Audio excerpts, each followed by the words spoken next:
पार्वती, अब उसके हाथ पीले करने का समय आ गया है। पर हमारी आनंदी तो अभी सिर्फ 9 साल की है।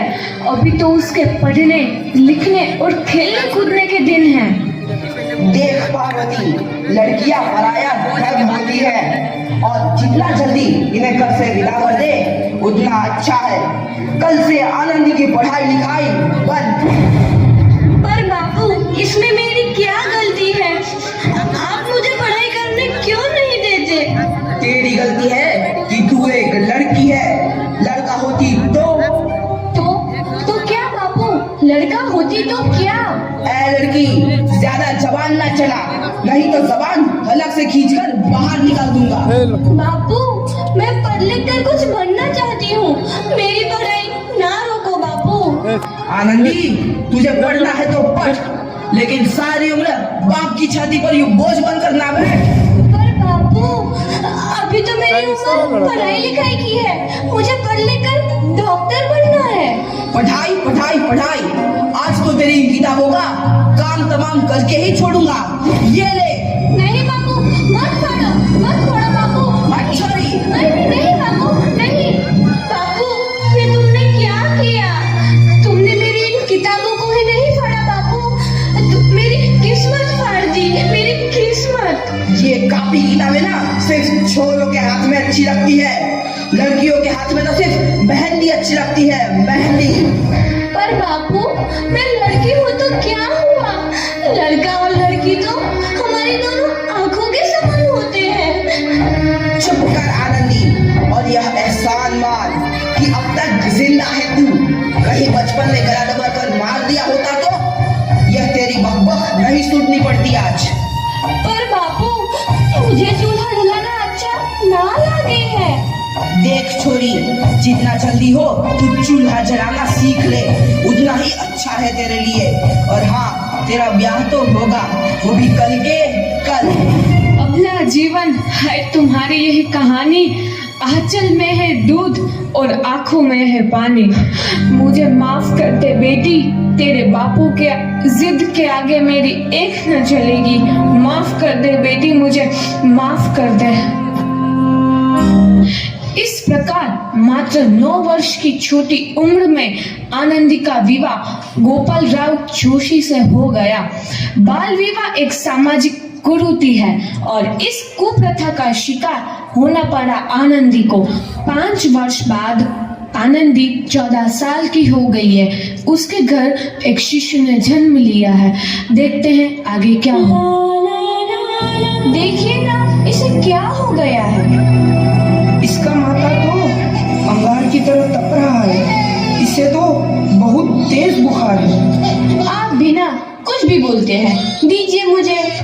माधव, जल्दी से वैद्य जी को बुला के लाओ। जी, अभी बुला के लाता हूँ। ये तुम क्या कर रही हो आनंदी? भगवान की विभूति लगा रही हूँ। बस करो आनंदी, ये सब अंधविश्वास है। अरे आप यकीन तो कीजिए, भगवान की कृपा से इसका माथा ठंडा हो रहा है और बुखार भी उतर गया है ना बाबू? देखिए, दीजिए मुझे। उठो बाबू, आंखें खोलो, तुम्हें तुम्हारी माँ बुला रही है। आंखें खोलो, देखिए ना इसे क्या हो गया है। आंखें भी नहीं खोल रहा। आंखें खोलो बेटा। आप चुप क्यों है? आंखें खोलो बेटा, आंखें खोलो। आनंदी, हमारा बेटा कभी आंखें नहीं खोलेगा। नहीं, ऐसा नहीं हो सकता। मेरे बेटे को मुझसे कोई नहीं छीन सकता, कोई नहीं छीन सकता। पागल मत बनो आनंदी। माधव,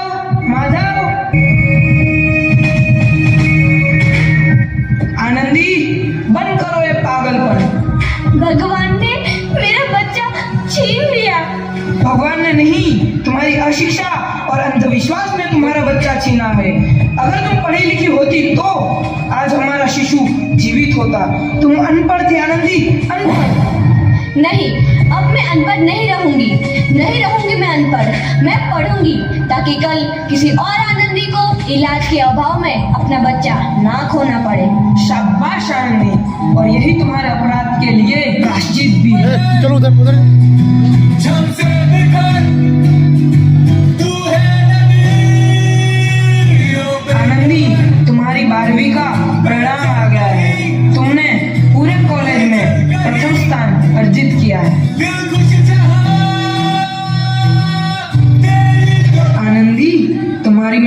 रंग लाई है, तुम्हें शिक्षा वृत्ति मिली है, ये लो तुम्हारे अमेरिका जाने की टिकट। मुझे शिक्षा वृत्ति मिल गई, मैं अमेरिका जा रही हूँ। पर ये सब मैं अकेले कैसे कर पाऊंगी? दी, अपने आप को इतना कमजोर क्यों समझ रही हो? फिर इतना पढ़ने लिखने का क्या फायदा? तुम अभी गवार की गवार नहीं हूँ मैं अब गवार।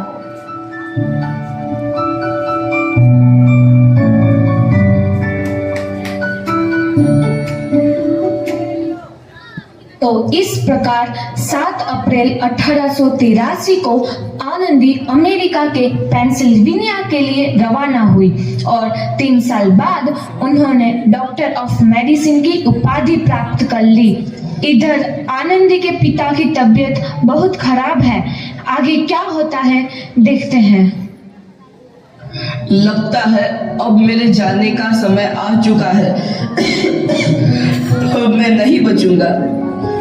ऐसा मत बोलो, शहर के सिटी हॉस्पिटल में अमेरिका से डिग्री लेकर कोई बड़ा डॉक्टर आया है, एक बार वहां चलकर दिखा लेते हैं। हाँ सही बोला भैया, कम से कम दिल को तसल्ली तो मिल जाएगी। हाँ हाँ, चलो चलो जल्दी हॉस्पिटल चलते हैं।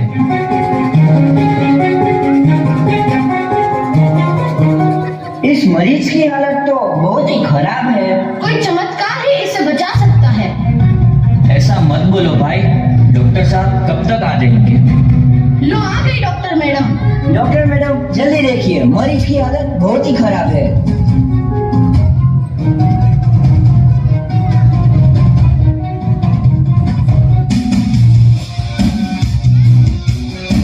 अब आप बिल्कुल ठीक है। मौत के मुंह से आपको बचाया है डॉक्टर मैडम ने। डॉक्टर साहब ने मुझे बचा लिया। मुझे मिलना है डॉक्टर साहब से। डॉक्टर साहब नहीं, डॉक्टर मैडम बोलो। डॉक्टर मैडम, उन्होंने ही तुम्हें जीवन दान दिया है। लो आ गई डॉक्टर मैडम, मिल लो उनसे। डॉक्टर मैडम आपका बहुत बहुत धन्यवाद, आपने मेरी जान बचाई। इसके बदले में मैं गरीब भला आपको क्या दे सकता हूँ? वचन चाहिए मुझे कि कभी ये नहीं कहोगे कि लड़कियां कुछ नहीं कर सकती। वचन? ये कैसा वचन? अरे श्यामलाल, तुमने पहचाना नहीं? तुम्हारी बेटी आनंदी। आनंदी? मेरी बेटी आनंदी डॉक्टर? हाँ बापू, वही आनंदी जिसके लिए बचपन में तूने चूल्हा और दूल्हा के अलावा कुछ नहीं सोचा था। आनंदी, आनंदी मेरी बेटी, मुझे माफ कर दे, मैं तेरा गुनहगार हूँ बेटी। नहीं नहीं बापू, वही आनंदी जिसके हाथ पीले करके तुम उसकी सारी जिंदगी काला कर देना चाहते थे।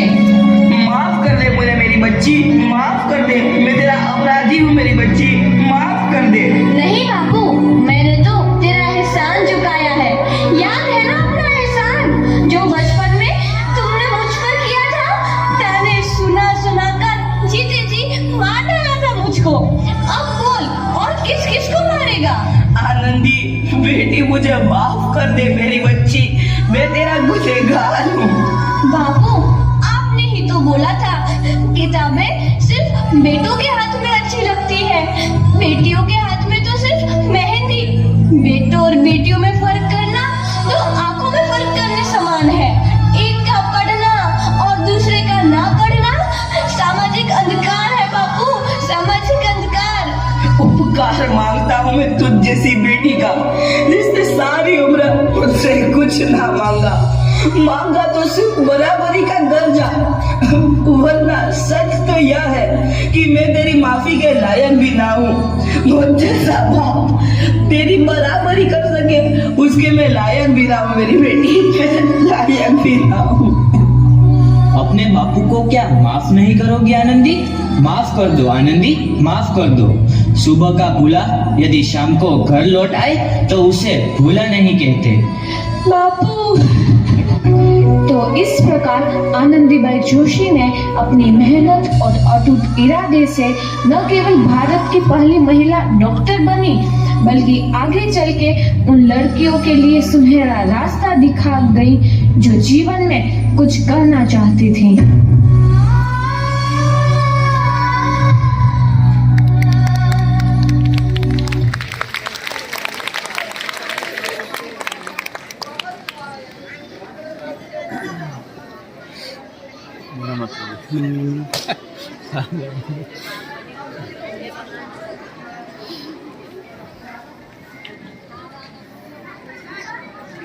Best drama. उसके बाद बहुत बड़ा